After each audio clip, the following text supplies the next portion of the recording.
تیرے راستے میں یارب اگر میرا بھی سر ہو جائے، تیرے راستے میں اگر یارب میرا بھی سر ہو جائے، پھر بھی میری زبان پہ تیرا ہی نام آئے۔ سبحان اللہ سبحان اللہ۔ بقائے دین کی خاطر میری جان بھی حاضر ہے، بقائے دین کی خاطر میری جان بھی حاضر ہے، لیکن پرچم اسلام کبھی نہ جھکنے پائے۔ سبحان اللہ۔ میں چلا شہید ہونے جہاں کوئی غم نہیں، میں چلا شہید ہونے جہاں کوئی غم نہیں، جس کو وہ شوق شہادت کو میرے ساتھ آئے۔ سبحان اللہ۔ میں جنت کو پانے چلا ہوں اگرچہ راستہ ہے مشکل، میں جنت کو پانے چلا ہوں اگرچہ راستہ ہے مشکل، جسے دیکھنی ہو جنت وہ مقصد سے لو لگائے۔ سبحان اللہ۔ نہایت واجب الاحترام معزز سامعین اعظام،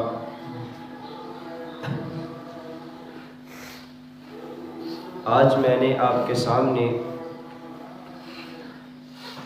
غزوہ ہند کے بارے میں تذکرہ کرنا ہے، اور غزوہ ہند کے بارے میں B J P government India کی اس نے متنازع جو بیان دیا ہے، اس حوالے سے آپ کے سامنے چند باتیں رکھنی ہیں۔ غزوہ ہند کے بارے میں کیا نبی اکرم صلی اللہ علیہ وسلم کے فرامین موجود ہیں، اور غزوہ ہند کب ہوگی، کیا اس کا حدیث میں ثبوت ملتا ہے؟ سبحان اللہ سبحان اللہ۔ اللہ کے نبی صلی اللہ علیہ وسلم نے فرمایا، مسند احمد کی حدیث ہے، حضرت ابو ہریرہ رضی اللہ تعالیٰ عنہ اس حدیث کے راوی ہیں، سبحان اللہ۔ فرماتے ہیں کہ وعدنا رسول اللہ صلی اللہ علیہ وسلم، کہ ہمیں نبی اکرم صلی اللہ علیہ وسلم نے وعدہ فرمایا۔ کیا وعدہ فرمایا؟ کہ فی غزوۃ الہند، غزوہ ہند کے بارے میں فرمایا کہ فَإِنِ اسْتُشْهِدْتُ كُنْتُ مِنْ خَيْرِ الشُّهَدَاء، اگر میں غزوہ ہند میں شریک ہو کر اگر شہید ہو گیا تو پھر میں کیا ہوگا؟ من خیر الشہداء، افضل شہداء میں سے ہوں گا۔ سبحان اللہ سبحان اللہ۔ اور فرمایا کہ وَإِنْ رَجَعْتُ فَأَنَّ أَبُو هُرَيْرَةَ الْمُحَرَّرُ، اگر میں شہید نہ ہوا، اگر واپسی آ گیا تو پھر میں غازی بن کے لوٹوں گا۔ سبحان اللہ سبحان اللہ۔ اے اللہ کے نبی صلی اللہ علیہ وسلم غزوہ ہند کے بارے میں پیشن گوئی کر رہے ہیں۔ اور اسی طرح سنن نسائی میں حدیث موجود ہے کہ اللہ کے پیارے نبی صلی اللہ علیہ وسلم نے فرمایا، اسی صحابی رسول حضرت ابو ہریرہ رضی اللہ تعالیٰ عنہ راوی ہیں، وہ فرماتے ہیں وعدنا رسول اللہ صلی اللہ علیہ وسلم غزوۃ الہند، کہ اللہ کے نبی صلی اللہ علیہ وسلم نے ہندوستان میں مسلمانوں کے جہاد کے بارے میں فرمایا۔ سبحان اللہ۔ کیا فرمایا؟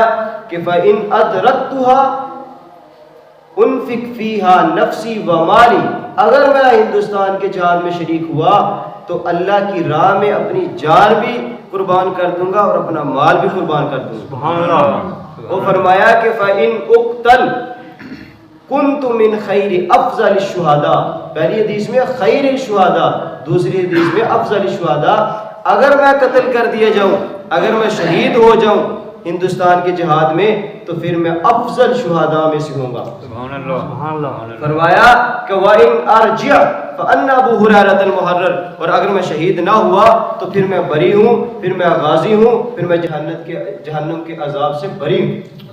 حضرت ابو ہریرہ سے مروی ہے، اور اللہ کے نبی صلی اللہ علیہ وسلم نے پیشن گوئی فرمائی ہے ہندوستان کے جہاد کے بارے میں۔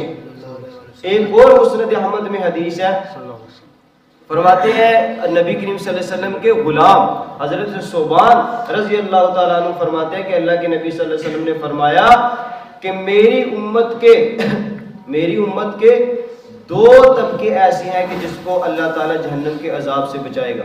سبحان اللہ سبحان اللہ۔ وہ کون سے ہیں؟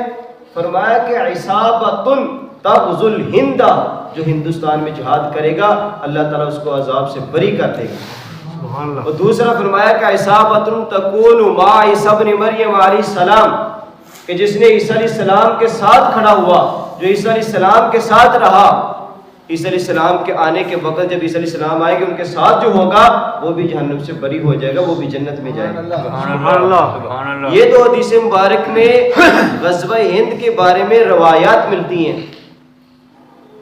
اب پتہ نہیں ہے کہ غزوہ ہند کس وقت ہوگا۔ قرآن کریم کی نص اور حدیث مبارکہ اس پہ کوئی صراحتاً دلالت نہیں کرتی کہ غزوہ ہند کب ہوگا، کس زمانے میں ہوگا، یہ تو کوئی پتہ نہیں ہے۔ یہ تو پتہ چل گیا کہ جو اس میں شریک ہوگا وہ افضل شہداء میں سے ہوگا، لیکن یہ کب ہوگا، کس وقت ہوگا، کس زمانے میں ہوگا، یہ حدیث میں کوئی اس کا صراحتاً کوئی نہیں ملتا، عمل نہیں ملتا۔ تو علماء نے لکھا ہے کہ اللہ کے نبی صلی اللہ علیہ وسلم نے فرمایا غزوہ ہند کے بارے میں، لیکن کس وقت ہوگا اس کے بارے میں نہیں فرمایا کہ کیا وجہ ہو سکتی ہے۔ سبحان اللہ۔ اس کی یہ وجہ بھی ہو سکتی ہے کہ اگر غزوہ ہند کے بارے میں بتا دیتے کہ فلاں وقت فلاں زمانے میں ہوگا تو لہٰذا جو بندے اس غزوہ میں شریک ہو گئے وہ تو شہادت کا رتبہ پا گئے، تو جو رہ گئے وہ تو مایوس ہو جائیں گے کہ ہمیں تو وہ دن ملا ہی نہیں۔ تو مخفی رکھنے کا مطلب یہ تھا کہ تاکہ لوگ جو ہے نا اس کی خواہش مند، اس کے اندر، ان کے اندر، لوگوں کے اندر خواہش پیدا ہو جائے، جذبہ پیدا ہو جائے اور پوری زندگی یہ تمنا کرتے رہیں شہادت کی۔ مخفی رکھنے کا مطلب یہ تھا۔ سبحان اللہ سبحان اللہ۔ جیسے لیلۃ القدر ہے، قدر کی رات کسی کو نہیں پتا کہ کس دن ہے۔ رمضان کے آخری عشر میں 10 دنوں میں کوئی دن بھی ہو سکتا ہے لیلۃ القدر کا، لیکن ایک دن مختص نہیں کیا، خاص نہیں کیا۔ اگر ایک دن خاص کر دیتے نا لوگوں نے اسی دن عبادت کرنی تھی، دوسرے دن کرنی نہیں تھی۔ تو اللہ تعالیٰ نے کیا کیا، مخفی رکھ دیا، تلاش کرو کون سی رات ہے۔ اب 10 دن تم عبادت کرتے رہو تو 10 دن کے ثواب، ان 10 دنوں میں کوئی تو کوئی رات ہوگی۔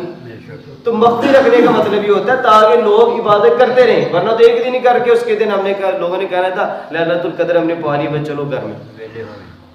تو اس لیے اللہ تعالیٰ نے مخفی رکھا۔